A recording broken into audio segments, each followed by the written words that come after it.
जय जगन्नाथ मिस्टर सुब्रत गुच्छाद YouTube channel को आपण मानक वेलकम।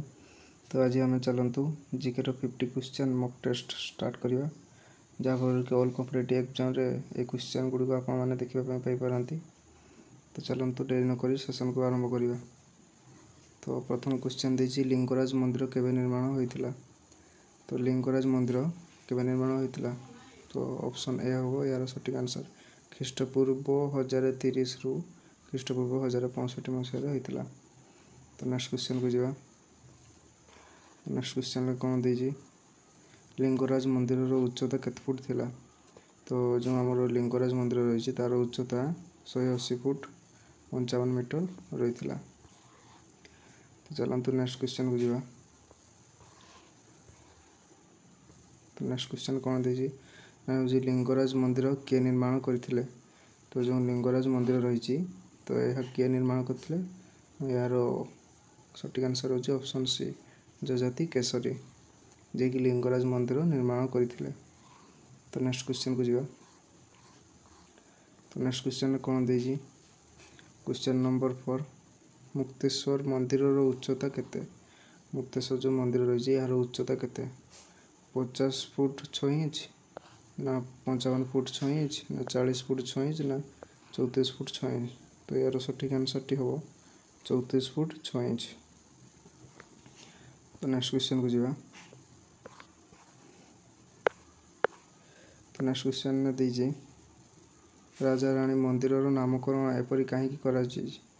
तो राजा रानी जो मंदिर नामकरण एपरी कहीं होइछि। तो राजा और रानी पत्थर निर्मित होइथिबारु यार नाम राजा रानी मंदिर दे जाइछि। तो यार सटीक आंसर ऑप्शन नंबर डी। चलते नेक्स्ट क्वेश्चन को जावा। नेक्स्ट क्वेश्चन देइछि खारवेल क्यों धर्मावलंबी राजा थिले। खारवेल जैन धर्मावलंबी राजा थिले।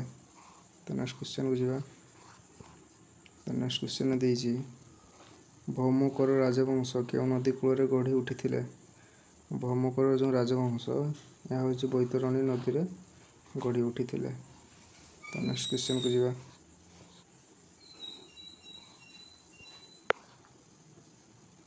नेक्स्ट क्वेश्चन दीजिए भौमकर राजवंश केबे प्रतिष्ठा होइतिला। तो भौमकर जो राजवंश यह केबे प्रतिष्ठा होइतिला हूँ 736 ख्रीष्टाब्द यह प्रतिष्ठा होइतिला। तो नेक्स्ट क्वेश्चन को जावा। नेक्स्ट क्वेश्चन कौन देजी ना हूँ सोमवंश राजत्व केबे प्रतिष्ठा होइथिबा जଣା पड़ुछि। तो जो सोमवंश राजत्व केबे प्रतिष्ठा होइथिबा जଣା पड़ुछि। तो यार सटीक आंसर होछि बी हूँ 9तम शताब्दी रु 12 शताब्दी। तो नेक्स्ट क्वेश्चन को जावा। तो नेक्स्ट क्वेश्चन कौन देछि देखंतु हूँ क्वेश्चन नंबर 10 सोमवंशर राजा माने क्या पूजा करुथिले। तो सोमवंशर जो राजा माने थिले से माने क्या पूजा करुथिले ना से माने हूँ शिव को पूजा करुथिले। तांकर देवता थिले शिव।